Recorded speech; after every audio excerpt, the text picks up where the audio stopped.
Testing, testing, testing. 1, 2, motherfucking 3. Testing, testing. Yeah, 1, 2, 3. Bitch. Hey guys, welcome to Obsessive Thoughts. My name is Lena, and today's episode is probably going to be super rushed because I am about to go to a concert in about 20 minutes. So we're going to try our best, and I feel like if I touch something, I'm going to fuck this all up. Anyways, hi, hello. So I don't have a guest this week because life happens, which is fine. So this is just going to be like a solo check-in episode, and I'm going to talk about whatever I want to talk about because it's my show.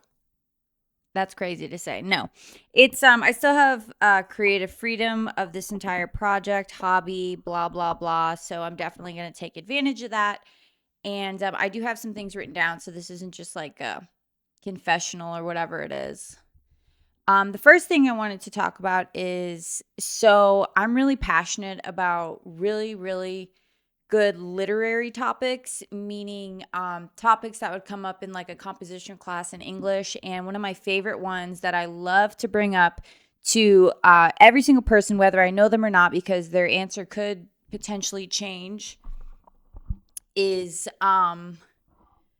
it was in my freshman composition class, and the question was, do you think that people are born good, bad, or a blank slate? Now, there are arguments for each point. I've heard all three sides of this argument made, and they're all really good, and you have to give them credit where credit's due. And gosh, my outlook on this question has definitely changed over time. Because at first you want to say people are born a blank slate, right? Like that would just make sense. And I'm like, okay, so you're a nature versus nurture believer. And they're like, no, not really. I'm like, okay, so what do you mean blank? Like they have to be molded and shaped by their environment. And they're like, oh, well, they're born with morals. And I go, okay, now we're getting somewhere. So then that could lean into the answer of, being born good. A set of morals that you're born with to know right from wrong, whatever the case may be. And then there's the argument where sociopaths come into play and like people that are just born evil. And y'all know what I'm talking about for all my serial killer true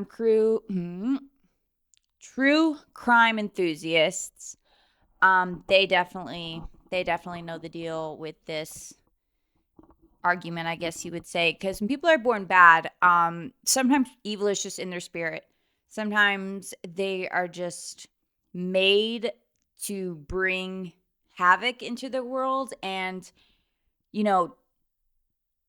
I believe from the argumentative standpoint that everything is childhood based, and if you did go through anything traumatic in your childhood, that would lead you to have sociopathic tendencies. I don't believe there is a serial killer gene, but there are sociopathic genes that are passed on. And that's not one specific gene, right? Like it's an umbrella of all different types of genes, like the antisocial gene, things of that nature. So I don't know. I asked a couple of my coworkers this week what they thought, and a couple of them said blank. And then after kind of giving them the counter argument, they changed their mind to good. And I don't think one person said evil. Evil is probably the hardest one to defend subjectively and bring like really good arguments to the case. But the one point that's made is a really good one, which is, how do you explain literal psycho killers, sociopaths with fine childhoods? I do know that most serial killers or abusers, they were abused themselves, things of that nature. But then how do you explain people that are just out of the womb bad, evil? I feel like in their spirit it's evil, and their morality compass is already leaning in a favor that's the opposite of good. You know what I mean? Okay. Okay, I need a second. Okay, I'm back. So this one I really didn't want to bring up because the world is already in a touchy enough place, but hear me out. Hear me out. Okay. So I'm not going to say I don't like to ruffle feathers, and I do like to speak my mind and say what I feel, but on the internet it just doesn't seem like a safe place to do that with all the ignorance that floats around all the time. So I'm just going to say this, and I'll explain it very, very briefly, very broadly, and then I'll go into talking about my week. I don't fully trust or support any influencer or content creator that only follows a person that looks a certain type of way or could be generalized as one specific type of. Okay, I'm just going to say it. I don't like people that only follow white people. I check that shit. I like to know that they're not only consuming and supporting whitewashed content. That's important to me. If you don't know what I mean by that, I mean like people that only follow people that look like them, people that only are consuming, media and fashion and makeup from people that look like them. Does that make sense? And I mean that in a way where I think it's important to be exposed to all different sorts of angles and cultures and, different voices, honestly. So that's really important to me. Now let's talk about my week. I had a photo shoot this week. Yikes. Okay. So what I will say is I always give props to careers that I know nothing about. I don't just talk shit. I'm like, oh, that probably seems really easy, because nothing is easy at face value, right? And never judge a book by its cover. So I will say, models, hats off to you, because it is an extremely difficult job. I was super uncomfortable. I was nervous. I didn't know what to do when it was time to stand up there. I was really stiff in the beginning, and it took me a while to kind of break down and get comfortable and have fun. So that's the first time I've experienced doing something like that. I did the photo shoot to promote the podcast. It's nothing crazy. I just wanted it to be more of a professional advertisement front, I guess you would say, and have a little bit more professionalism behind it. So I did do a photo shoot this week. It's not crazy. I'm wearing like tights and a bodysuit and like kitten heels, and I have a mic and some gloves. And like I said, did I feel confident? Not really. And that's just because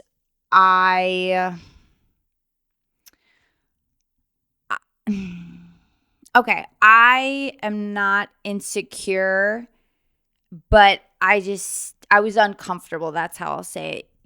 I've said this before, I'll never weaponize my body or how I look or anything like that. So it's really difficult for me to kind of portray sexy and sultry. And he's like, give me sexy. And I'm like, and I look crazier than a fucking hoot owl, you guys. Listen.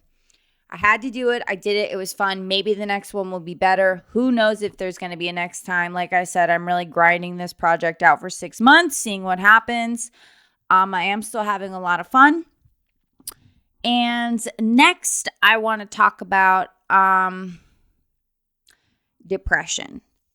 And I just kind of wanted to say this for my own peace of mind, that there are things that happen to me and everybody else with depression physically. And there's a reason why, I'll just keep it in first person terms, why I get so tired when I'm depressed, or when I'm depressed, I'm so tired.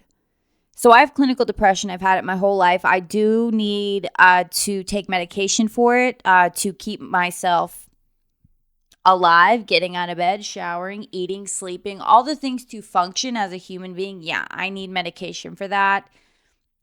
It's been an issue my whole life. When I was not sober, that definitely did not help it at all. So it was a tightrope walk for a while, figuring out, was it the fact that I wasn't sober? Was it my chemical imbalance? Whatever it is, we found a rhythm to it now. We're super grateful for it. So I'm going to take the medication until I no longer need it. Which I don't know when that will be. A lot of people try to feed me bullshit of, oh, it's your diet. Oh, you don't exercise. And it's like, no.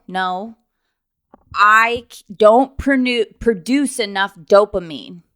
You fucking idiot. I'm sorry, that was aggressive. But what I mean is, like, yes, drugs fucked up my brain. But even before that, I wasn't producing enough dopamine to make me not want to jump in front of a car every other day. I'm sorry, every day. Sometimes every hour. So a couple things I wanted to point out was depression.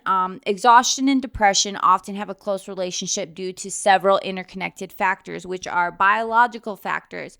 A lack of sleep and chronic fatigue can disrupt the balance of neurotransmitters in your brain, such as serotonin and dopamine, which are crucial for regulating mood. When you're exhausted, your body also produces higher levels of cortisol, the stress hormone. Hello. Which can contribute to feelings of sadness or irritability. When you're tired, this is psychological factors. When you're tired, your cognitive function decreases, making it harder to cope with stressors and negative thoughts. This heightened vulnerability can lead to feelings of hopelessness or despair. Additionally, exhaustion can strip away the energy needed for activities you enjoy, further perpetuating a cycle of a low mood. You know what I mean? And I just wanted to talk about that to maybe get more comfortable with talking about my own mental health. And I kind of, this is supposed to be a fun, positive podcast, but I also want to, keep it real with you guys all the time and talk about real life stuff, real topics that are very common to everyone. So I am going to start carving out a space for mental health talk. I don't want to just right out the gate bring on someone that suffered with a heroin addiction for 10 years. You know what I mean? So I'm going to soft launch mental health on here. And let's start with myself. You know what I mean? So that's my own kind of struggle with depression is I get so tired. I get so tired when I'm depressed, and they feed off of each other, right? The more tired I get, the more depressed I get. And my narrative in my head that's negative gets louder and louder and louder. I don't know if anyone can relate to that or not, but that's where I'm at with that. And, okay. I saw Bad Bunny at the Super Bowl on Sunday, and I was so proud to be Puerto Rican in that moment. I've always been proud, but wow, what a show. It was fun. The choreography was amazing. The stage, everything was phenomenal. And I just want to say congratulations to Bad Bunny. And that was a spectacular performance. He's always been a grade A, 10 out of 10 performer. He just won the Grammy for Album of the Year. So, it makes sense that he'd put on a kick-ass show. Now, I just want to say something really, really quick.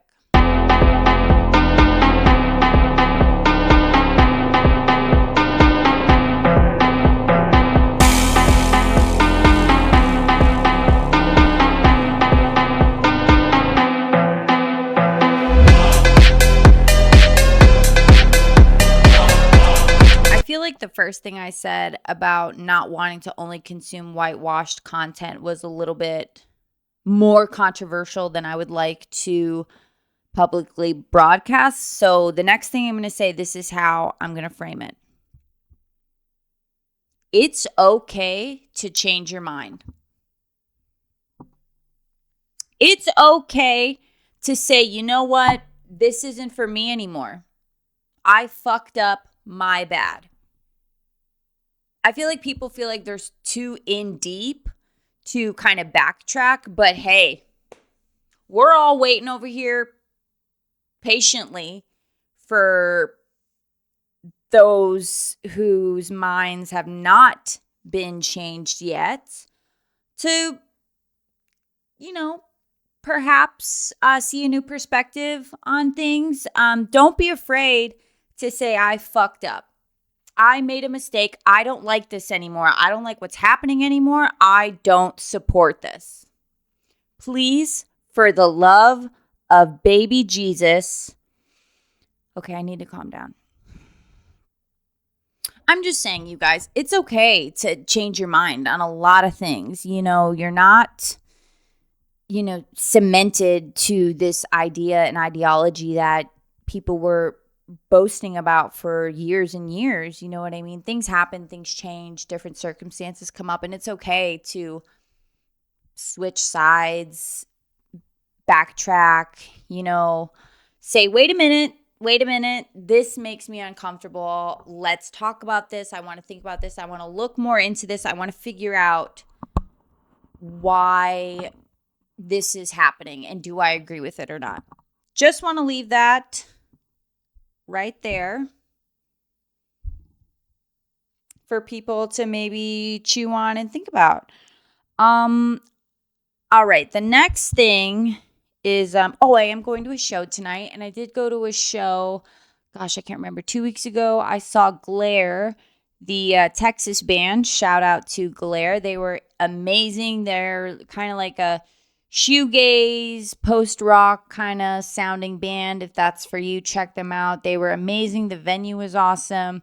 10 out of 10. And I'm going to a show tonight, which I'm going to have to hop off of here in a minute and go to that. I'm really tired, but I'm still going to go. It'll be fun. It'll be fun regardless. And new opportunities. So I'm really passionate about helping people. People that need help. People that are literally helpless and need help.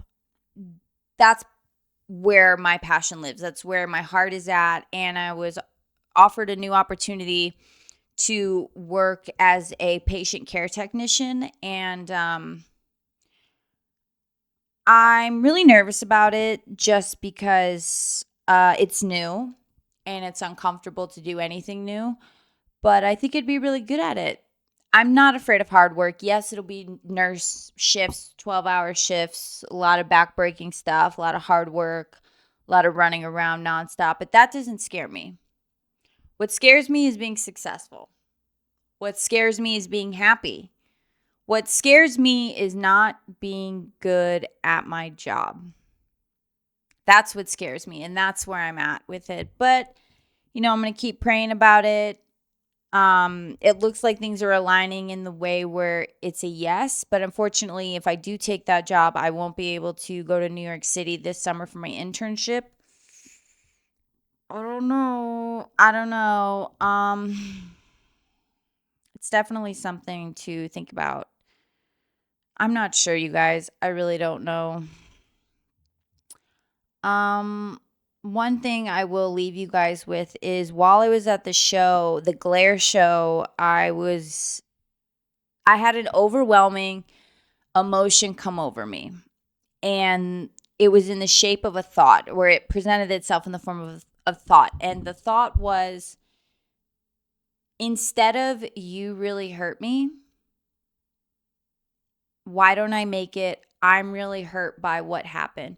Because words are so powerful, and they're what we feed our brains. They're what replay over and over again. Our brain and our thoughts quite literally shape our actions, I believe. So that was something that I'm still kind of sitting on, processing, but it was a really profound moment for me. I was like, wow. And I feel like that kind of takes the blame away from the other person. And it doesn't place blame on me necessarily, but it just kind of places the blame correctly in a space where it is what it is. It happened, and it's time to move forward from it. Yeah, that's kind of how I thought about it, and I'm still kind of thinking about it. But anyways, I'm going to get ready to go to this concert. I'm not going to be happy with the filming of this, blah, blah, blah, but I have to stay to my commitment, and I said I was going to post once a week. So happy Wednesday, and I will see you guys next time on Obsessive Thoughts.